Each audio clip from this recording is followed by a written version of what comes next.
controversy would be the appointment of Malam Nuhu Ribadu as a specialist advisor to the president on security. And many people have said, look, is this going to, does this mean that Nuhu Ribadu would be NSA? Is this going to scrap the office of the NSA? Is this. Would this mean that we'd have two security advisors to the president? What does this really mean? All of these questions in the minds of many Nigerians. But this morning, our subject of conversation would be tackling insecurity and oil theft. Over the weekend, the polity was rife with conversations about statements made by an ex-militant leader, Asari Dokubo, who was at the State House and, had a press what do you call it? Statement or a press briefing from the State House and addressed certain issues where he accused the military of being, mostly responsible for the oil theft in the Niger Delta region. Well, that has sparked up some controversies. Many have condemned Asari Dokubo and his statement entirely, while the army is saying, look, this is not the way to go. There's no such thing. They're not happy about his statement, and they're saying that the army had fought vigorously to end oil theft. And so people like Asari Dokubo should not, make such statements in public glare. My guest this morning is one who understands the terrain very, very well. He's been there, done it all, and seen it all. His Brigadier General Mohammed Kabir Galadanchi retired. He's joining me in the conversation this morning as we x-ray some of these issues that have popped up in the last couple of days. Good morning, General Galadanchi. Good morning, and thank you so much for joining us. Good morning, my dear brother, and good morning to our listeners. Great stuff. Let's get. How was your weekend, by the way, General? Oh, well, excellent. Just resting. There are few vehicles on the road. Fuel is expensive. And, well, I think some things make us disciplined more than any other thing. Absolutely. We thank God for his life. Okay. And, General, let's start off by talking about the office of the special advisor to the president and then the NSA. There's been a bit of confusion for many Nigerians in that regard. What are your thoughts? Thank you very much. I think there is not only confusion for Nigerians, but even people in government are confused about this issue about national security and the person holding the office. Now, let's try and understand two things. One, security. You see, security means people having lived at peace with themselves, with tranquility, not fearing anything to happen to them, this and that. And when you talk about that, you are not talking about somebody being attacked by bandits or being having problems. You are talking about how do you protect the citizen from hunger, from economic deprivation, from health issues, and whatever.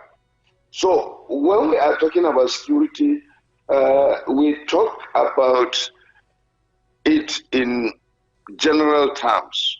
So which means when you are talking about national security, you are talking about the ability of the citizen to live without fear, to have tranquility, to do his business without thinking that it's not protecting them. Now, when you talk about national security advisor, it's an institution in itself. That is... You have 1 minute remaining. Oh, this is quite unfortunate. What's happening? Okay. We're going to have to reconnect with my guest shortly. Big apologies there.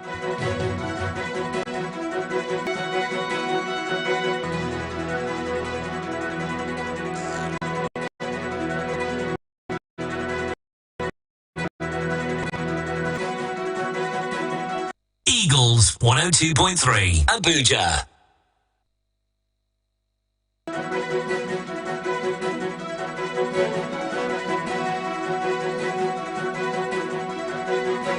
Apologies for that interference there. We have my guest back, Brigadier General Kabir Mohammed Kabir Galadanchi, rejoining us in the conversation.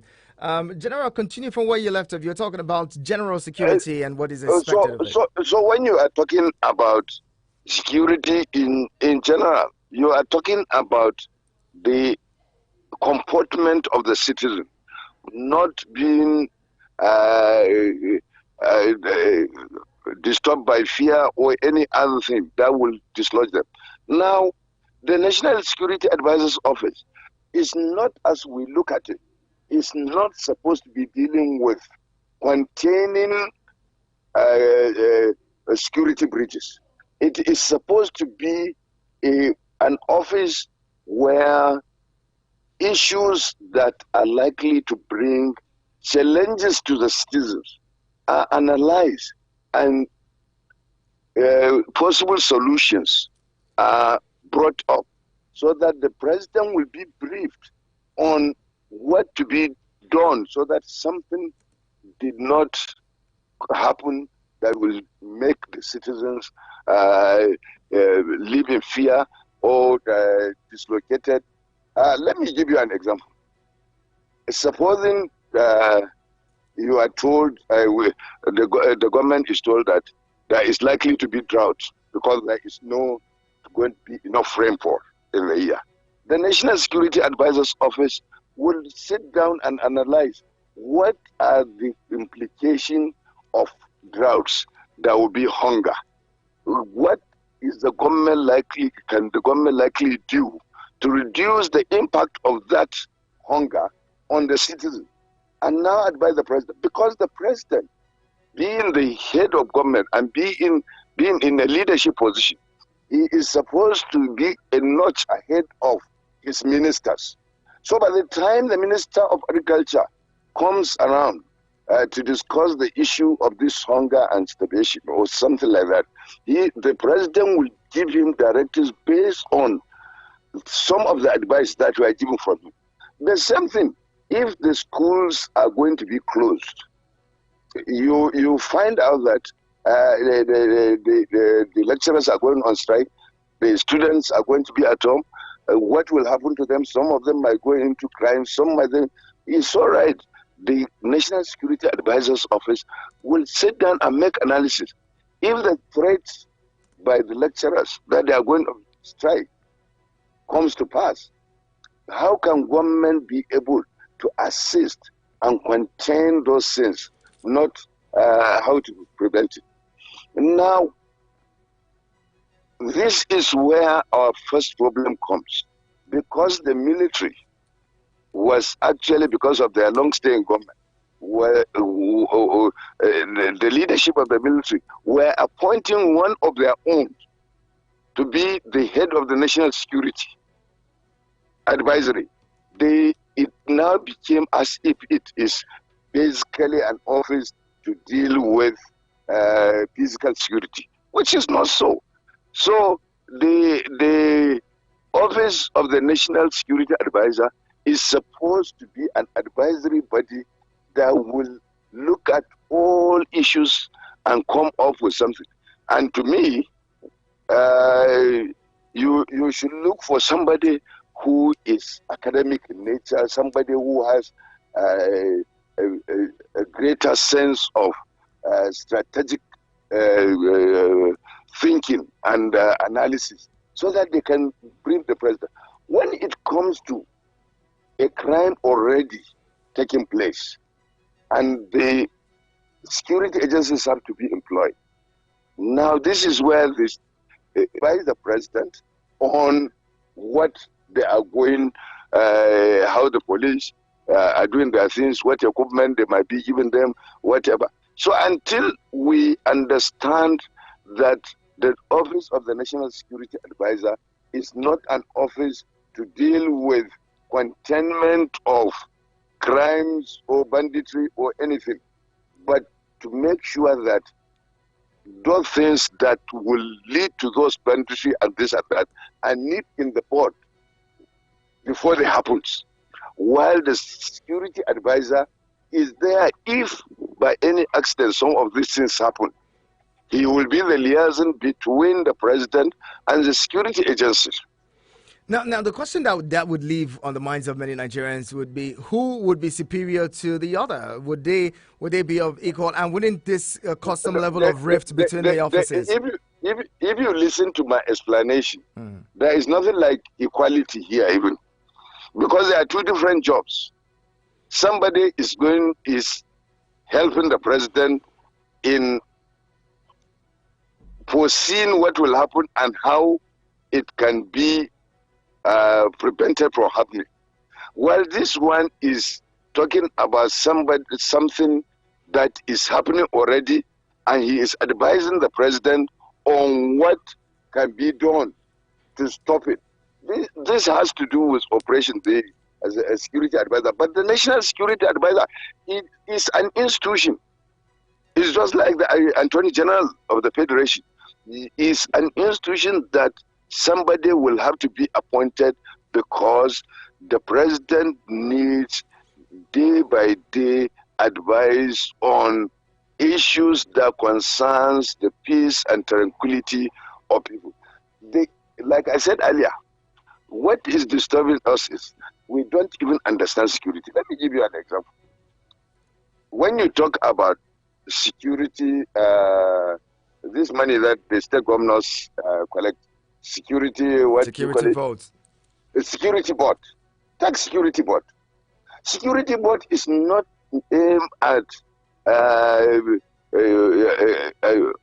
in helping to secure the people. No, it is aimed at preventing the government from being embarrassed. What do I mean by this?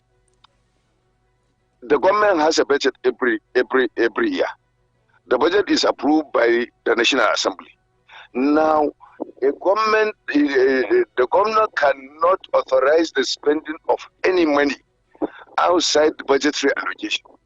But again, there might likely be some issues that will come that has not been foreseen in the budget proposal. And now that money is given so that when those kind of things happen, there might be physical security issues, there might be economic issues, there might be emergency issues. Let me give you an example. Assuming the president is visiting a particular state, something happened. It's not a scheduled visit. He has to visit because something happened. And the state governor needs money to receive the president and all that. It is from that security board that he can be able to use money without budgetary provision to be able to receive the president. Assuming that is a disaster somewhere, maybe a road accident, and people are wounded, so many people are this and that, and the government needs to help in giving immediate medical assistance. That is where the money comes. It also means if there is a crisis somewhere and the police or the military or any security agency is going to be deployed, you have not foreseen that. So the initial funding, buying fuel, giving them money for food, all other things that they want, the initial funding should come from that security fund. So it's not like, and I don't believe that there is supposed to be any money that is unaccountable, because the people who are leading us, who are representing us, who we elected them because we want them to use our resources judiciously. So in my own small way of thinking, that money, I will call it security money, but I will call it contingency. That contingency, anytime a governor has this problem, if he approves a certain money to be used, it will have formed part of that contingency, which is called security board. That is, but it's not for the money to be brought into his office and kept, and at the end of the month, if he has used it or he has not used it, he takes it. It encourages corruption all over the place. Now, the last one about this one is that You remember that just before Buhari left government, he appointed an AIG, I cannot remember his name, as security advisor, while Mungunu was still the national security advisor. So the question is, I don't know, the president might feel like moving Ribadu to national security or whatever, but these are two, people should understand, these are two different appointments with two different functions. One is to prevent something from happening, that is national security, and it encompasses every aspect of our existence, be it economic, be it political, be it health-wise, be it agri-wise.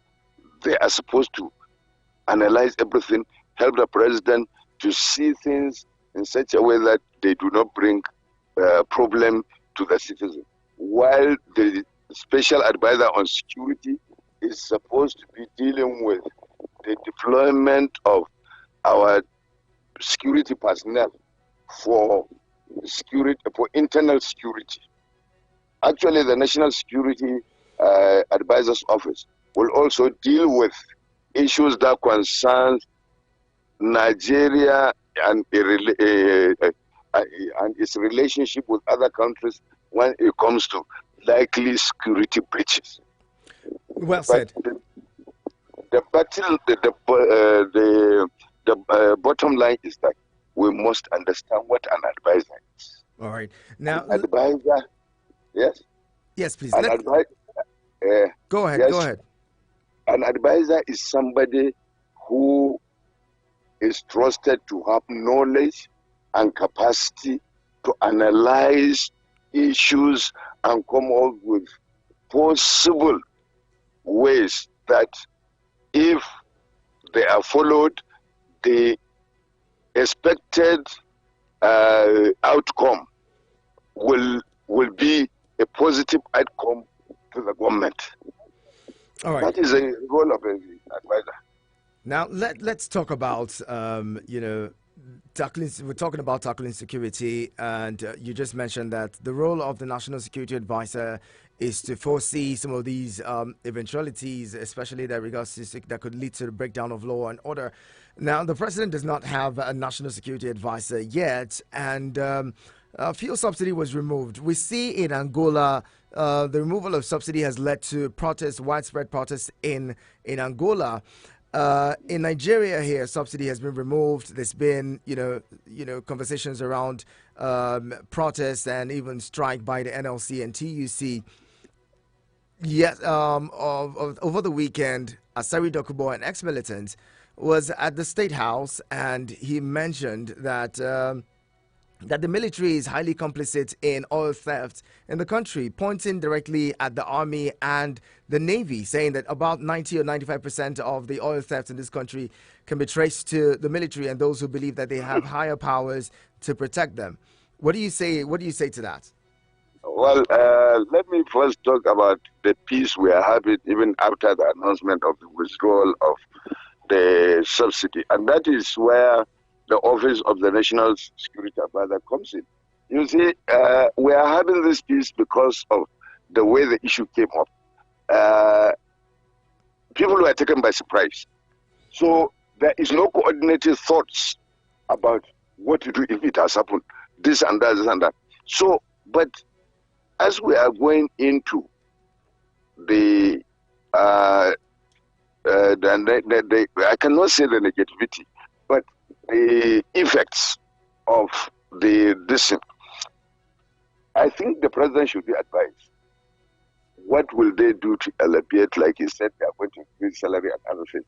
But how many people are there to in the civil service? But we must start looking at the possibility of, if some of the filling station closes, their staff will not have work to do. Even the owners of the filling station will lose business. The National Security Advisor should be thinking about what will be the security implication of those, and how do we bring score to the people that will be affected by those things. because in the next 3 months, 6 months, you will see the effect of this policy of the government. I'm not saying it is not good. I'm not saying that there is something wrong, but the government should be able to sit down and think about it. If people lose their job, what are the alternatives? Let them not go into crime. Now, the issue of Asari Dokubo, it is really unfortunate. It is absolutely unfortunate. Because anytime there is a change, a new regime, even if you marry a new wife, the first thing she will do is, the new wife is, how is she going to blackmail you so that you think she is better than your old wife?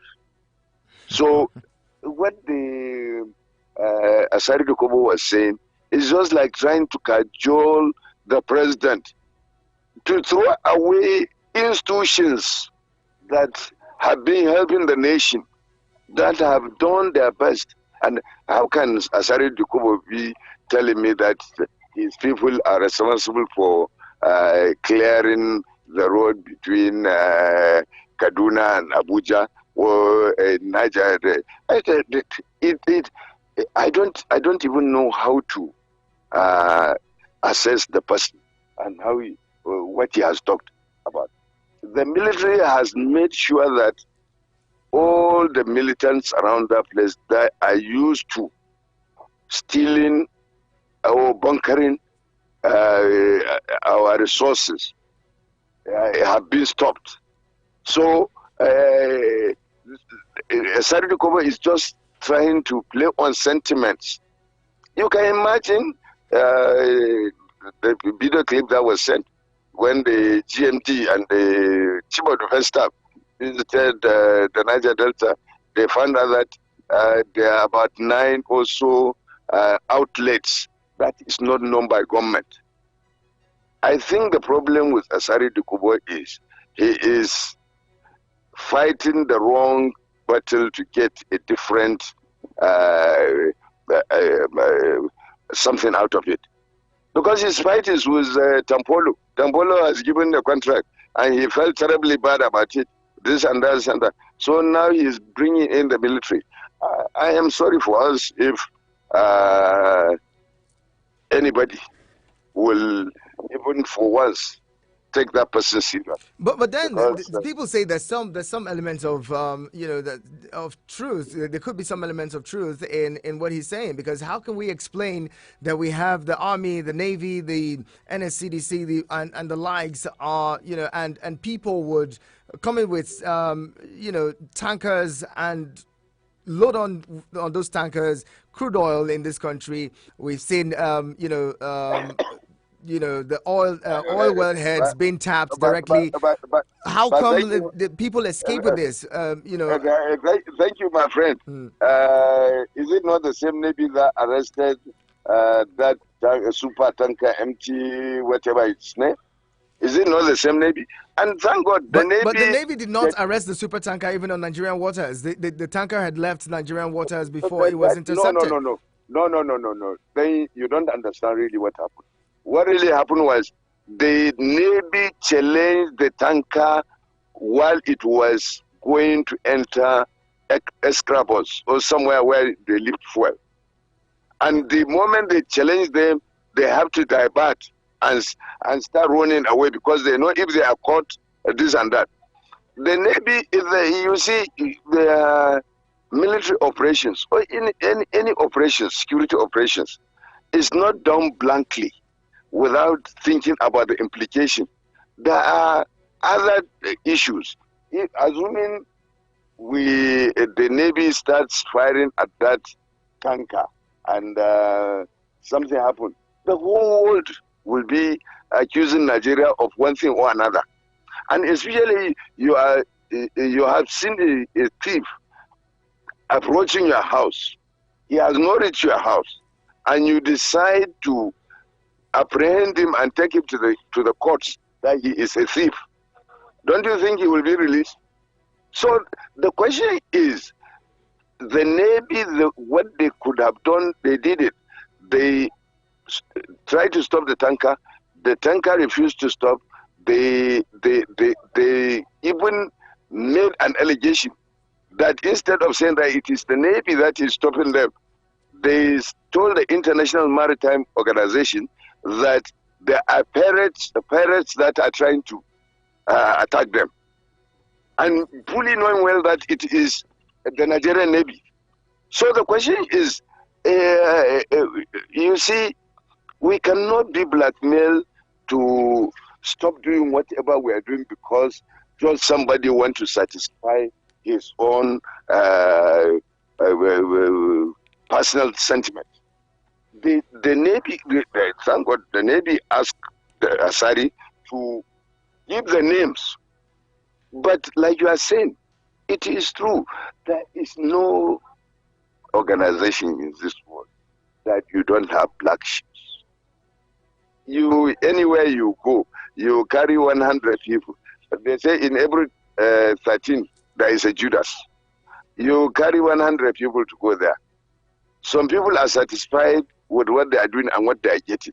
Some others will never be satisfied with whatever they are doing. So there is a possibility somebody might connive to maybe probably escort a tanker or take away his head or whatever. But the truth is that the institution, as the organization as an institution, you cannot start blaming it because it is not an institutional decision. So I think the president, I'm sure from the way the president is listening, with his experience, with his leadership capabilities, this kind of trash of a talk will not make him take action on something that he knows will affect the nation and affect his leadership also of the nation. So if we destroy the armed forces because just one person comes and make an accusation that he has not brought one single evidence on that allegation, what do we do? Now, let's quickly talk about the insecurity in the northwest, the southeast. Excuse me. Even going to the northeast as well, where we've seen just yesterday, in fact, in the north central in Kaduna State or so, a chief was killed alongside with his 4 children, and you wonder why this has continued. Well, Henacho, let me tell you the truth. And people don't like hearing the truth, especially from some of us. The fact of the matter is that there is, with the kind of advancement in the world, with the number of population, everybody needing to survive, everybody needing to do something to survive. Some people they have not gone to school. Some people have. You see, when you don't have anything to do that will make you survive, then the tendency is that you go into negative things, crimes and other things. But the truth of the matter, again, is that whether we like it or not, whether we want to accept it or not, these criminals and crimes that have been happening, you cannot compare what is happening today with what has happened 2-3 years ago. It has reduced virtually to a negative level. Let nobody feel that I don't have sympathy of life or this and that. But as much as possible, we must accept the fact that yes, government has to do a lot to make sure that those who commit crimes stop from committing that crime. And those who have the tendency of committing crime, what will they do? We come back to National Security Advisor's advice. What can we do to make sure people don't go into those kind of trade as if they are legal while they are illegal? So let's continue to please be responsible. Because sometimes projecting these things as if one this thing is killed. Yes, a life is a life, and nobody wants to lose one life. But before a whole village is being overrun, 20, 30 people are killed, 100 people are killed. So if we don't encourage those in government that what they are doing is well, then they might never be able to achieve what they want. And at the same time, encourage them to punish those people who have abandoned their job, who are not helping matters in dealing with this. Finally, let me say this. You see, government, the Constitution makes it mandatory for government to provide security agencies. But the truth is that the security agencies are not meant to completely stop crimes, but they are meant to make sure that people who think about crime remember that if they get into that crime, there is somebody who can contain them. And there are laws that can be used to punish them. So it discourages greater number of people from getting into crime. But when we think government is to provide an environment that a crime does not even happen, no, it is not possible. If you go to the police and report that General Galadanchi is threatening to kill you, this and that, they can only invite me to come and hear my own side of the story. By the time I finish telling them, no, it is not true, this and that, they will release me. It is only when I attempt to commit that crime, or when I commit that crime, that I will be liable and I will be arrested for that crime. So I think we should thank our God that things are not as we want them to be. General, you know, we're speaking of oil theft. Oil is not the only thing that's been stolen from this country. Just a few weeks ago, a few months ago, Major Hamza Al-Mustafa, who retired, who was the candidate of the AA party or so, AA, yes, presidential candidates, had mentioned that there's several other mineral resources that are being carted away from this country on a daily basis. And one would wonder why it is that we have all of these security officers, we have the national security, we had the national security advisor, like you mentioned. Would it be safe to say that the national security advisor and all the intelligence officers in this country have failed in their responsibility of protecting Nigeria's mineral resources, lives and property and all of that in the last few years? And what could be done to these people who have failed in their responsibility, like you pointed out? No, it is not them that has failed. All of us have failed. Because all of us are looking for advantage. Whenever we see advantage, we close our eyes to every other thing. We forget that we have families that should be protected in the future, this and that and that. In Zamfara, all the villages that are there, that people go there to mine gold, they don't have responsibility. Even if a government decides to have a law that the citizens do not respect, the citizens do not give some support to that law, then we are going to be in the same situation we are in today. Do you know, unfortunately, I will say this one, and I've said it to so many people. Today, people are shouting about Emefiele. 90% of the people at the top that are thinking about Emefiele should be removed, you should punish this and that, they are not doing that because they want to go and change that place positively. They are doing that because they want to go there and enjoy that thing they thought or they have seen that person enjoy. We as citizens of Nigeria can only ask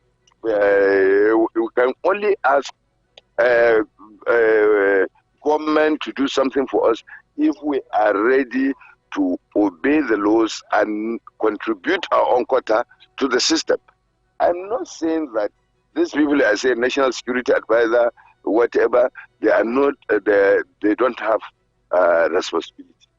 But if we really want to move forward, we must take the responsibility as individuals, as communities, in our own hands, and make sure that nobody, the late in, what do you call it, Zampara, there was a time it killed a lot of people, the mining of lead.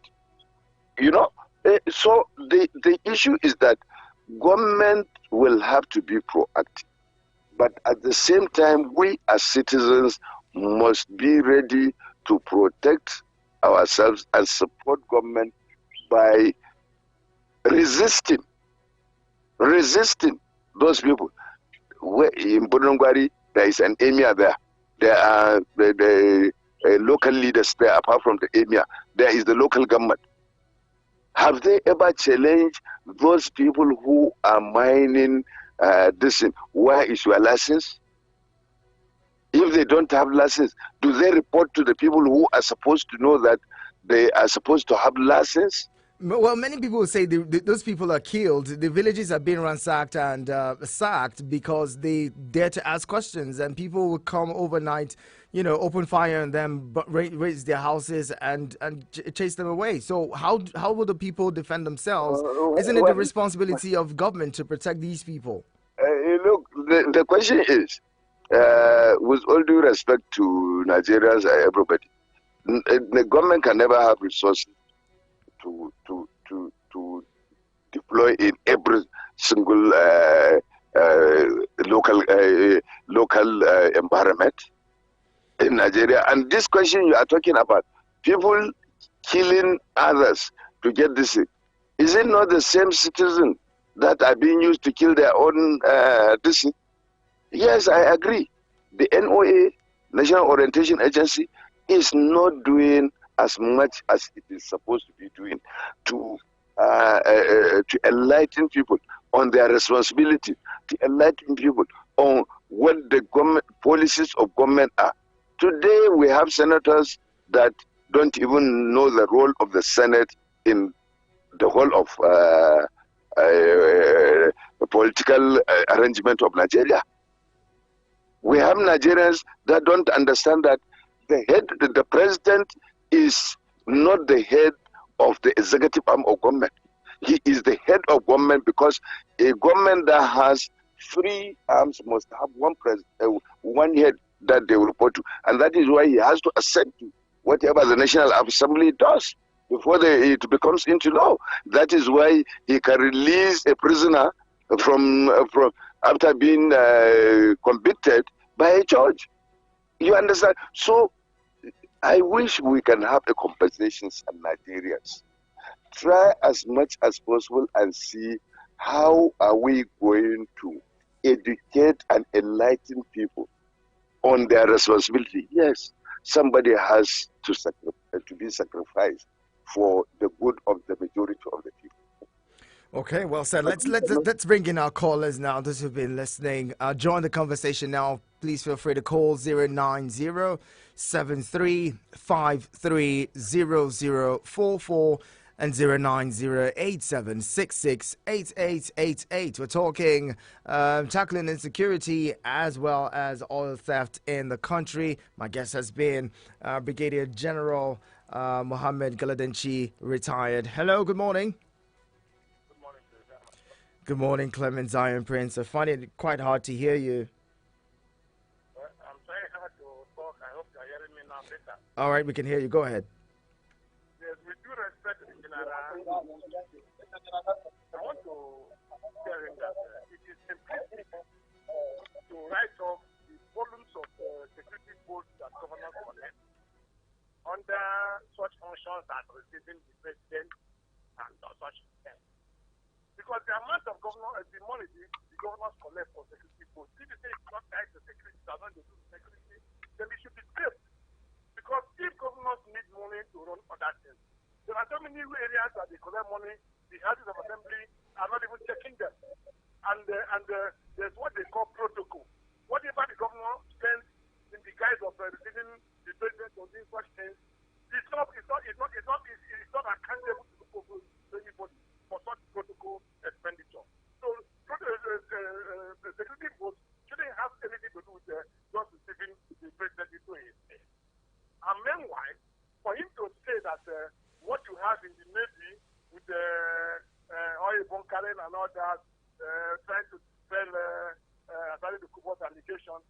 that there are a few black ships. The volume of oil bunkering that is going on in Nigeria, the amount of oil that is actually bunkered, cannot be just attributed to the works of a few black ships. Because it is voluminous and it is huge in terms of money. It is not small boys play. The big men, even some governors that are in control of some Niger Delta areas may even be involved. Where commanders of the various commands cannot be completely exonerated. It's not a small boys play. It's not just few black sheep. And we cannot exonerate. I give credit to the military for all their efforts, sacrificing their lives on the front line for the security of Nigeria. But let us say the truth. Even in terms of trying to fuel insecurity, we cannot completely also exonerate some military or a personnel.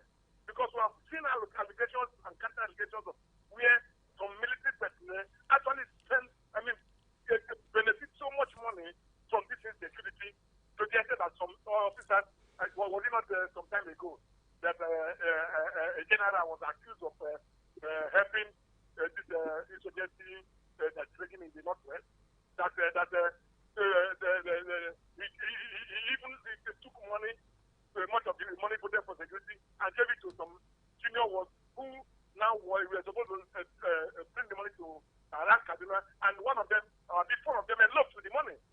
So let us face the security challenges we have in Nigeria with boldness and not write on some big responsibilities under the carpet. Okay. So, yeah, thank you. That's my humble thing. Thank you so much, Clementine Prince. Appreciate you. I'm going to come back with you. General, you heard Clement there. Doesn't quite agree with some of your submissions on the issues of security vaults, and even the oil thefts that's going on. How do you respond? Well, I did not get into enough, but I will tell him he came back to the same thing I'm saying. He was saying some governors are involved, this and that. And now, look, how do you see a soldier or a commander that is posted to one of the divisions in the South, and he spends one there, and he becomes a oil bunkerer? Yes, there are some people. I'm not a spokesperson of the military. There are some people that probably have that criminal tendency. But I will tell you the generality of the people that are there. You take somebody from Oyo, a Yoruba man, and you take him to the creeks in Bayelsa, and you are telling me that when he is trying to survive to this thing, that he is bunkering. With what is he going to bunker? He has a trailer? Or he has enough money to this? We have to be realistic. We have to accept what is right. We just don't have to stop putting blame just because General, the accusation is that they're complicit in the sense that they look away because they get something in return for looking away. Let me ask you a question. How do you come and meet the person who is deployed at Okrika or at Eskrapos? You come there and you tell him you are going to let him take away his place. It doesn't make sense. It doesn't. Why is it that Nigeria has this, what we call Falcon Eyes, that is used by the Navy to track down all the ships that comes into our society? I am not saying that there might not be 1, 2, 3 cases, but it is not an institutional matter. That is what people must accept. It is not an institutional matter. So if you have your facts, you cannot just sit down at the comfort of your office in Abuja or in Lagos or in Port Harcourt or even in Yonagwa and start making allegations that you cannot verify and you don't have evidence in. I am telling you, the problem is we will not get out of our problems for as long as people feel that what they just say is the whole truth, nothing but the truth. And if you sit them down, tell them, it's all right, how many tankers did you see that they said they paid somebody to take away his eyes for it to move? So we have to. When I speak from my head, not from my heart. I want Nigerians to understand that unless we are sincere with ourselves and identify a problem from where its source is, you cannot just create a problem that does not exist and you want a solution to that problem. That is why we sometimes think our government failed when we are the ones who are the failures, because we are not sincere with ourselves. So he has his own idea. Like I said, security board, I'm not saying anything. I'm saying my own perception of what security board should be. It shouldn't be money that somebody will just, and anybody who becomes governor will want to have that one because it is just free money. There is no governor that does not collect a minimum of 200 billion every month in the name of security board, whether there is crisis in his area or there is no crisis. But the money is not meant for crisis. It's meant to protect the government from embarrassment, where there is a need to have financial backing for a certain program, and there is no budgetary allocation for it. And that is why I'm advocating even that it should be something like, you say, all right, the budget of the state is 100 billion. 15% of that is allowed as security board. Maybe we should change the name to the normal civil name we used to give it. Maybe the military brought it and call it security board. Remember that when the military is in government, the governors of the state, when their budget is approved at the general headquarters, they give them this contingency and they call it security board so that they are not embarrassed at any time. So whether somebody believes that or he does not believe that, it is all our common patrimony. It is all our money. If we like, let us leave the governors to continue to say they have something security board that they can take from our common purse.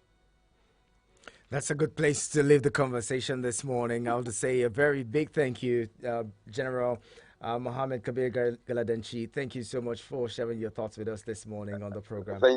Thank you so much. Most appreciated. I thank you and all our listeners for listening to me. Thank you very much. And this is where we would have to leave the conversation this morning. Thank you to you who have joined in, listened, and made your contribution.